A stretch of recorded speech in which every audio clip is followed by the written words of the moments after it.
So, today's adventure, I'm at the Tank Museum in Bovington in Dorset, which is in England for you foreign viewers. So I'm going to show you around this great place, which is the Tank Museum in Bovey.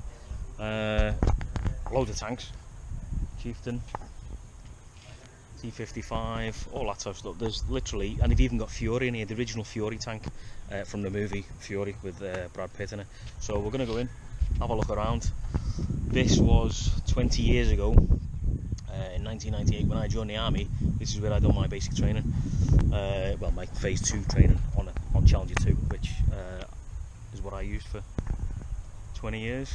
So yeah, so if you're wondering, well, the reason why I get around so much is because I'm still in the army and I travel quite a lot. So there you go, Bovey Tank Museum. Oosh. This is the memorial wall for all those soldiers who've been killed. Memory of those serving in the Household Cavalry and Royal Armour Corps who've died in operations since 1945. So post World War II.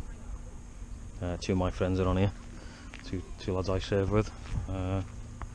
Pritch there, and Mr. Palmer up there. Both killed in Iraq in 2006. Yeah.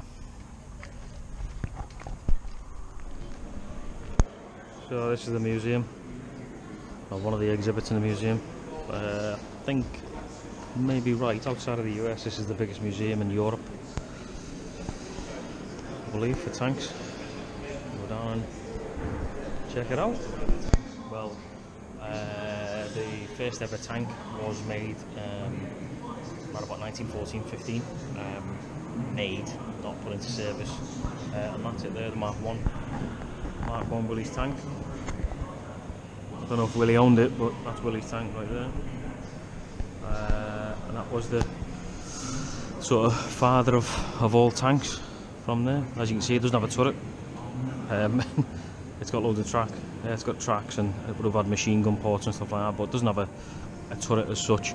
And then we moved on eventually, a couple of years later, probably a year or two later, onto the Mark II. Right there. Obviously with machine guns either side. Some of them had cannons on. But if you didn't know, the tank corps came from the machine gun corps, which was the forefathers of the tank regiments from there. Drivers would be in there, as you can see. Old, original, but cool.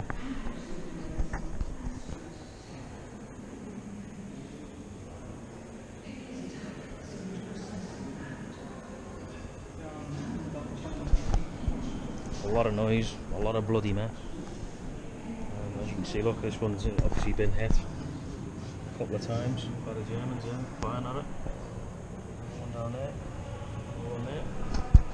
But yeah, it was basically changed the Germans didn't have a clue. It basically changed the way the war was fought from then on in. Yeah.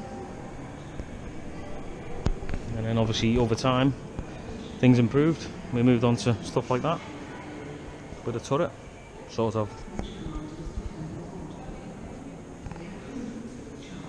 That's the first French tank right there, with an actual turret that could rotate.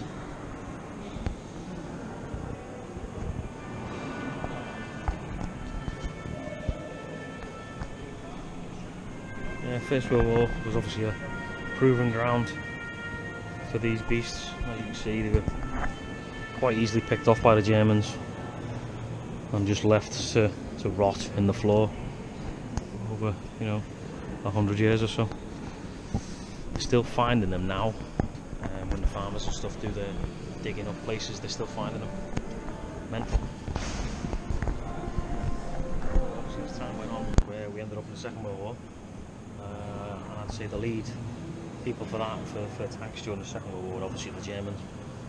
They had some great kit, and they used blitzkrieg and armour like nobody had ever had used before.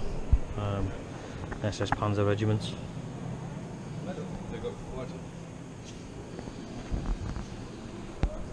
tanks like this were built for speed, and that's what caught the Allies out, or caught most of the countries out, was the speed of these things would move through, take a punch a hole through their lines, and cause absolute chaos. Then the infantry would follow on behind. French tried to sort of keep up with that thing there, and again that was a good tank, but the French didn't utilise them as they should have done. They were basically used for defence. They didn't go on the attack with them. So that against that, I mean, that would punch a hole straight through that. But again, the French didn't use them as they were supposed to. And what the Germans did, they captured these, and they actually crewed them. The Germans crewed them and used them against the French and the British in the end. But yeah.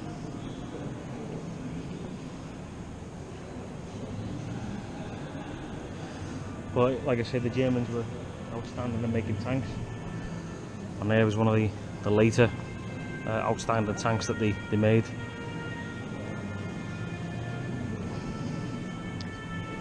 Cracking bit of kit, sloping armour, thick as you like.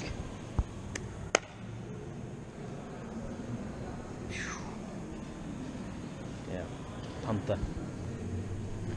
Big bit of kit, absolutely huge tank compared to any other, what the Allies were using. Maybe your Churchills, even bigger than a Sherman.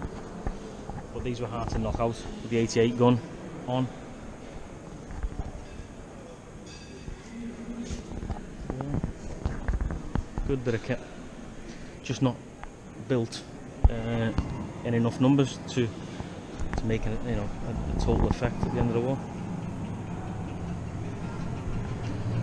Unlike these, who were built in thousands and thousands and thousands. T-34, Russian T-34. Again, this was built, mass-produced, hence why they had the numbers over the Germans. And ultimately, the downfall of bringing the downfall of the German Panzer units was the quantity of the 34s.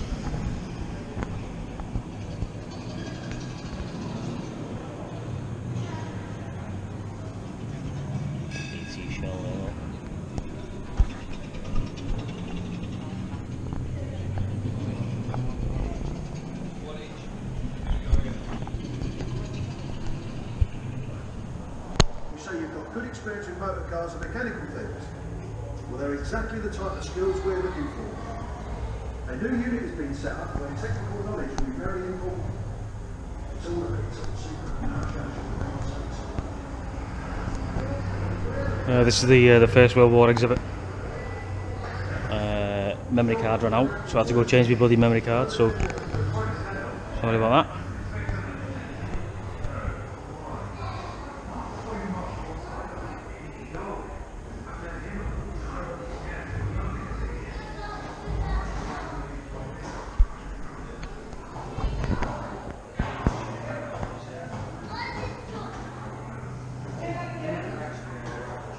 Trenches, World War One.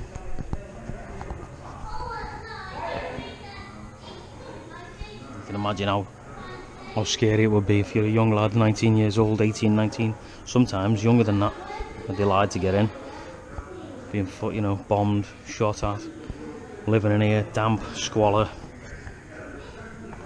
trench foot. Hold it up like that guy there.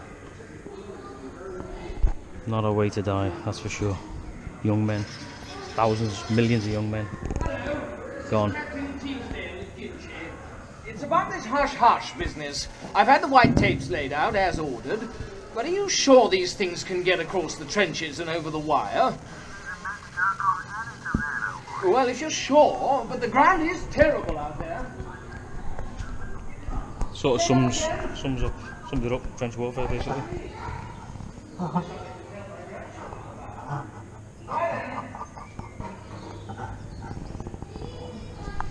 Obviously during and after, hundreds of thousands of men were shot for cowardice, for basically being shell shocked for cowardice.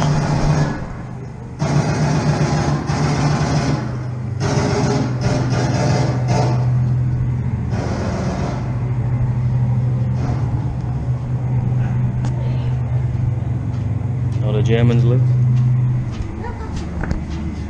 Yeah, we are. That's what the Germans would have seen coming over the trench. Shitting themselves, pardon my French. You seen that? What the hell is that? You know, they'd never seen anything like that before.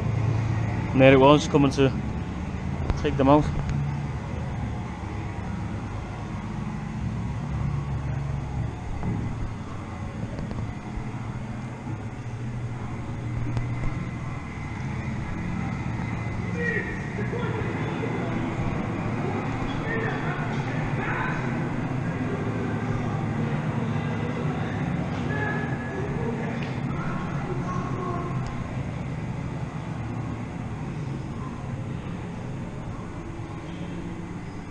Machine gun car.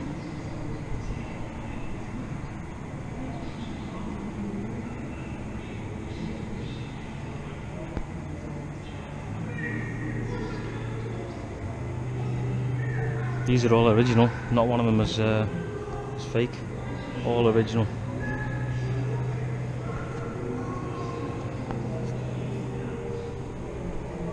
Amazing.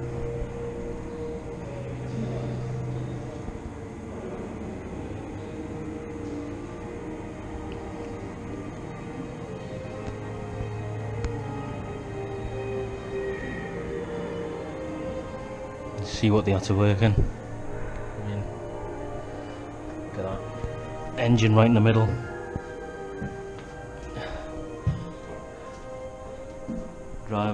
Drivers, machine gunner.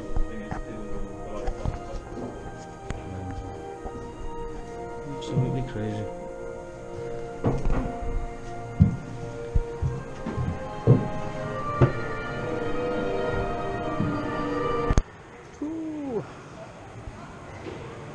Tiger collection. Now the good thing about Bovington Tank Museum is they've got one of the only, if not the only, working Tiger in service that they use, that films use. It was in Private Ryan, it was in Band of Brothers, and it was in the recent movie Fury. Now, like I was saying before about the different sizes of tanks, I mean, look at the size of the German tanks compared to the British and the French tanks. Absolutely massive. I mean, look at that, that's a Tiger too. Huge bit of kit. Absolutely massive. Again, original. There is the Tiger one. Right there. What looking at me, sir. There's the elephant. Basically a static gun.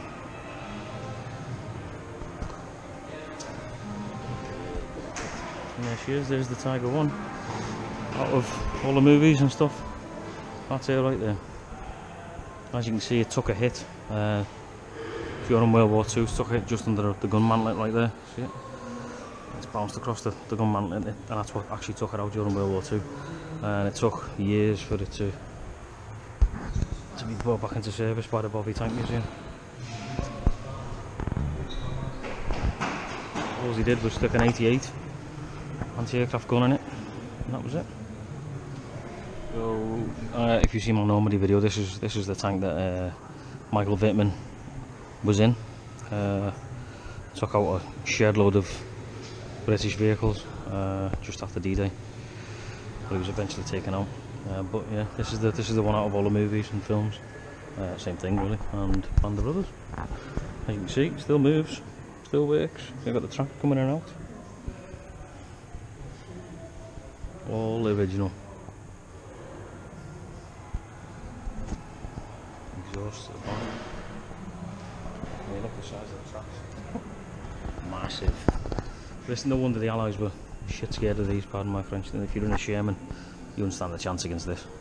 If you're in any other tank, basically. The only problem again for the Germans is they didn't mass produce them, and they didn't use them to a full advantage because of that. And it was too late in the war afterwards for them to make any sort of significant change. Again, look, you see on the elephant there, elephant, as they call it. That's took a couple of hits. Right there again, just to the right of the mantle. It shows you how deep the armour is. Absolutely crazy. But yeah, when the Germans did stuff, they did it big. Big. I mean, look at the size of the hatch. Yeah. So the upgrade to that was the Tiger II, which is, again, that little thing right there. Mean bit of kit. Again, not mass produced after the war, or during the war.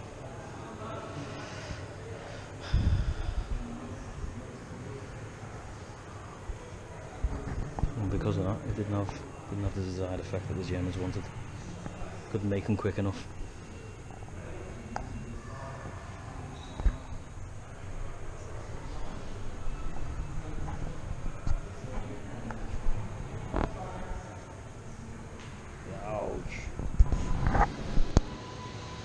One of Hobart's funnies that landed on D-Day, the crab that was used to clear mines, hence all a list that would spin round at a stupid rate of knots, taking, you know, basically going through, as you see there, going through minefields, ripping barbed wire apart, just completely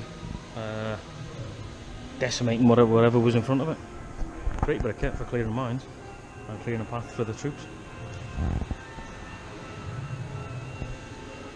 You had the Hetzer, which was what Michael Wittmann started on, the great German Panzer commander. He started on that in Russia, took out a shed loads of T-34s and so on and so forth, and then he was promoted and moved on to the Tiger. I mean, there's a Panzer Panther, as they called it during the war. Again, basically a self-propelled gun, static, no turret, just static, left and right. So many degrees, up, down, etc. Yeah, big bit of gun, big beast.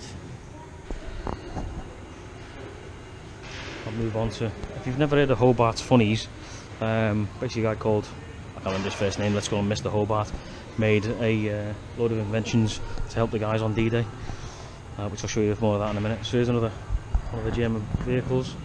This thing was actually used by a hell of a lot of troops. Panzerkampfwagen, most troops enjoyed it. It caused a lot of damage to the British and the Allies. It was fast, it was reliable, good armour and a good gun. Good bit of kit. Especially when you're coming up against something like that, which doesn't really do much damage.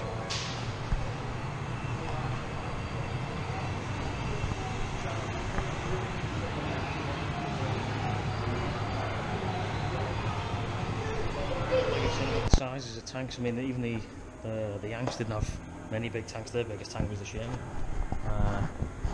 But you know, they had the Stuart there. I think possibly that was the one at Deadman's Corner. I'll have to have a look actually and see what that was. See if it was that or not.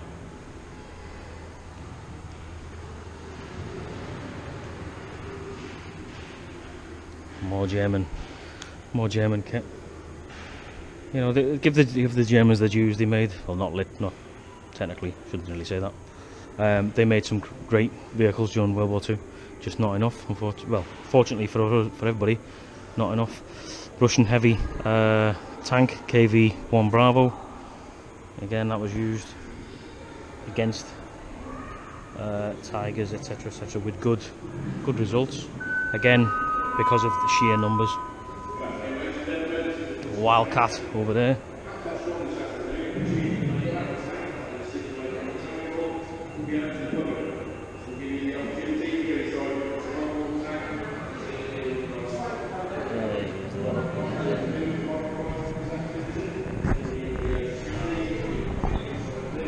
So the M10 tank destroyer, that was used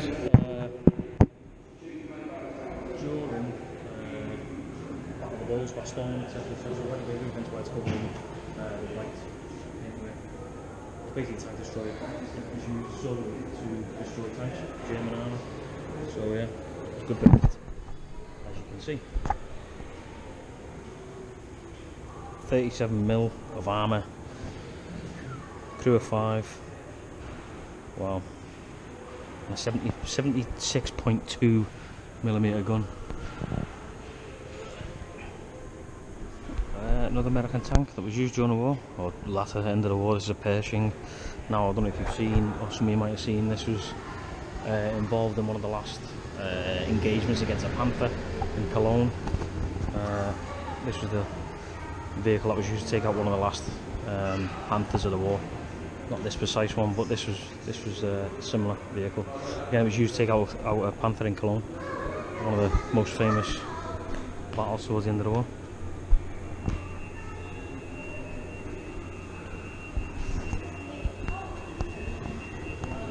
It shows you the difference between tanks over the ages, eh? Absolutely crazy. From that to the vehicles that we have nowadays.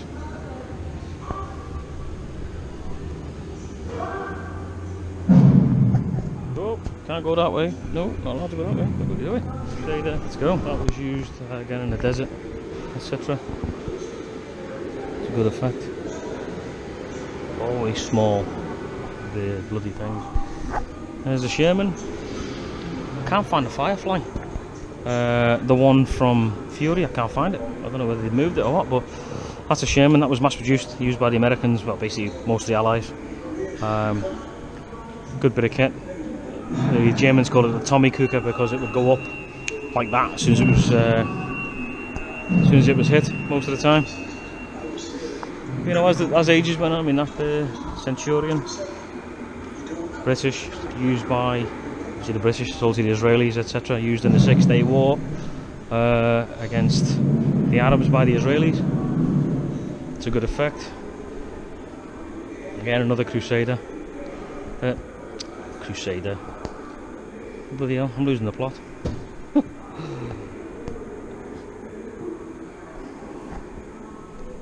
There you go. So you can see as time went on, the bigger the vehicles got. Centurion.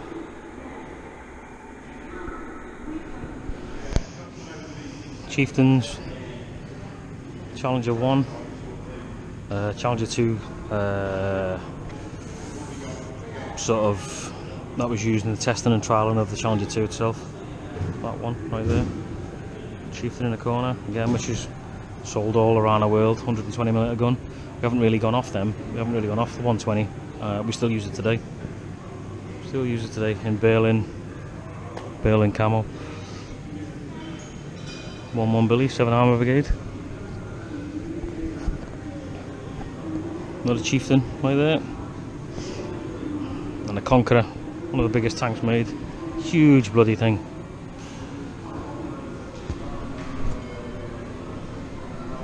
So the Tank Museum's great, man. Play area for the kids, cafe, all different stuff. The Hobart's funnies, the DD tank was basically it was a Sherman duplex drive that they invented to drop off at the beach, and that went all the way around the tank, as you can see there. And basically they used that to float onto the beaches during D-Day. Sometimes they sank. Obviously it wouldn't take much for a bit of water to go over the top. Sometimes they sank, sometimes they made it onto the beaches. But they were a good, effective, when they worked, they were good, got, you know, a good chance to drop them off far away from the beach, and then they made their way in via the duplex propellers at the back there, as you can see. Crazy invention, but it worked. Got so many tanks onto the beach. That's the man himself, Major General Sir Percy Hobart, who come up with all the weird and wonderful inventions for getting tanks and etc onto the D-Day landings, beaches. Very clever man. Hence why he's a Sir. Now another country that makes really good tanks is Russia. This is T-72 main battle tank there. Now they can swim, hence the conning tower at the top there. They can swim underwater, so as long as that's up and it's out above the level of the water, that can keep going. Keep going. Great invention. Good tank. I think it's got 130, 125, 135 mil. Let's have a look. Yeah, 125mm auto loader, so it's got a crew of 3, driver, gunner, commander, and it auto loads, so it loads itself basically. Leopard, German, not the old style Leopard, the post-war Leopard, first one, Mark 1. Chieftain, British Chieftain. Good bit of kit, used by, like I said before, quite a lot of armies all over the world. Scorpion with a 70mm reconnaissance vehicle. A T-62, mass produced. Was used by the Iraqi army, Iranian army, Soviets, Koreans, Chinese, all sorts of people. And my beast, I commanded 20 years. Challenger 2, that's still in service now with the British. The Greek army had some, the Omanis have them. Good bit of kit, heavy bit of kit. But again, beast, absolute beast. So the convention, the conservation centre where they work on all the tanks and stuff like that, is there, and that's where Fury is at the minute, getting fixed. Like I say, it was the original tank from Fury movie, but it's over there getting fixed, and we can't get access to it because it's shut today, which is rubbish. But yeah, you know, I mean, that's just parking in the car park.